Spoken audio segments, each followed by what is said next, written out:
Laut ADAC beträgt der Ladeverlust beim Laden von Elektroautos 10 bis 25%. Das ist ganz schön viel, oder? Wenn also dein Elektroauto eine Batteriekapazität von 58 Kilowattstunden hat, bedeutet das noch lange nicht, dass zum vollen Aufladen der Batterie auch genau 58 Kilowattstunden benötigt werden. Aber warum ist das so?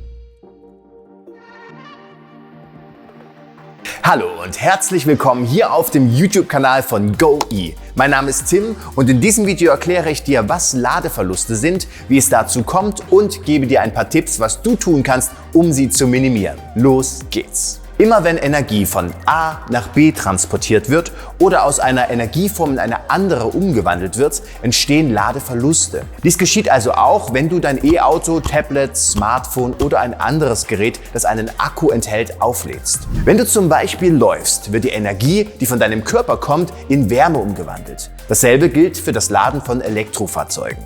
Die Energie verschwindet also nicht. Aber was passiert mit ihr?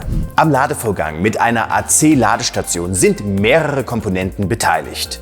Das Bordladegerät, das Ladekabel, die Ladeleistung und die E-Auto-Batterie. Darüber hinaus spielen auch Wetterbedingungen eine Rolle. Jede dieser Komponenten trägt zum Leistungsverlust und zur Senkung des Wirkungsgrades beim Laden bei.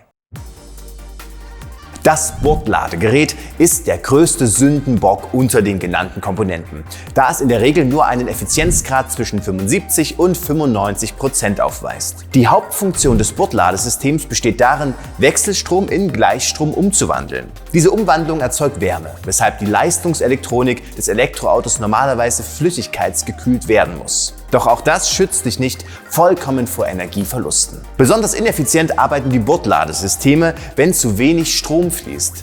In dieser Phase des Prozesses kannst du im Grunde aber nichts tun, um den Ladeverlust zu verhindern. Auch beim Transport durch das Ladekabel geht etwas Energie verloren. Das liegt am Widerstand. Je kürzer das Ladekabel, desto geringer ist der Widerstand und das wiederum bedeutet weniger Ladeverlust. Mein Tipp: Verwende zum Aufladen deines E-Autos stets ein Ladekabel mit optimaler Länge.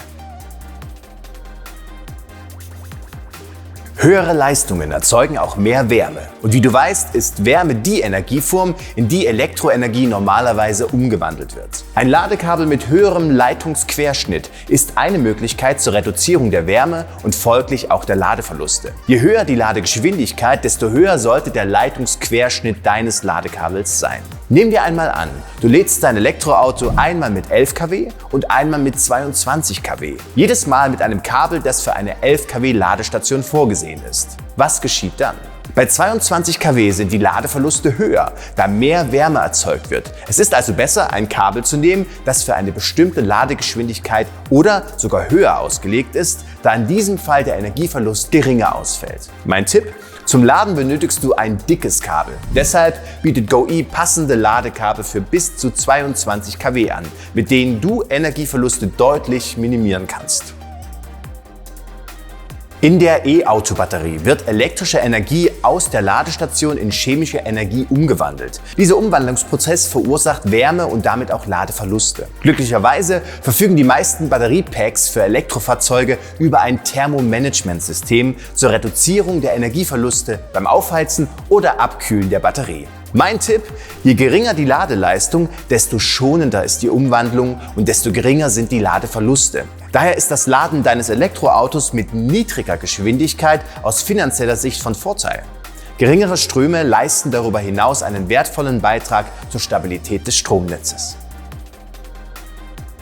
Beim Laden deines Autos an einem kalten Wintertag wirst du feststellen, dass der Ladevorgang langsamer als sonst abläuft. Die Batterie des Elektroautos muss nämlich erst warm laufen, bevor sie mit dem Laden beginnt. Dazu wird Energie benötigt, die sonst direkt in die Batterie fließen würde. Heiße Sommertage sind für das Laden von Elektrofahrzeugen allerdings auch nicht ideal. Die meisten Elektroautos haben glücklicherweise einen Kühlkreislauf, der die Temperatur der Batterie beim Aufladen unter heißen Witterungsbedingungen reduziert. Hierbei entstehen keine direkten Leistungsverluste, sondern es kommt vielmehr zu einer zusätzlichen Leistungsaufnahme. Experimenten zufolge liegt die ideale Temperatur für das Laden und den Betrieb von Elektroautos bei 20 bis 25 Grad. Mein Tipp: Wärme deine E-Auto-Batterie vor dem Laden auf. Wenn dein Elektroauto über eine Vorkonditionierung der Batterie verfügt, empfehle ich dir, die Batterie damit vor dem Aufladen zuerst auf Raumtemperatur zu bringen. Und versuche bei heißem Wetter dein Fahrzeug vorzugsweise im Schatten zu parken, um eine Überhitzung der Batterie zu vermeiden. Niemand möchte Geld für Energie ausgeben, die verschwendet wird. Kein Wunder also, dass das Thema Ladeverluste bei Elektroautos immer mehr Beachtung findet. Der Deutsche Automobilclub ADAC fordert daher, dass die Hersteller von Elektroautos die Ladeverluste in die allgemeinen technischen Daten aufnehmen sollten. Was man jedoch nicht vergessen darf, nichts auf der Welt ist zu 100% effizient.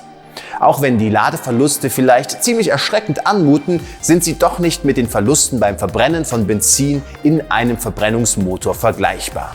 Ich hoffe, dass dir dieses Video geholfen hat. Wenn du Fragen hast, kommentiere einfach unter diesem Video oder schau auf unsere Website.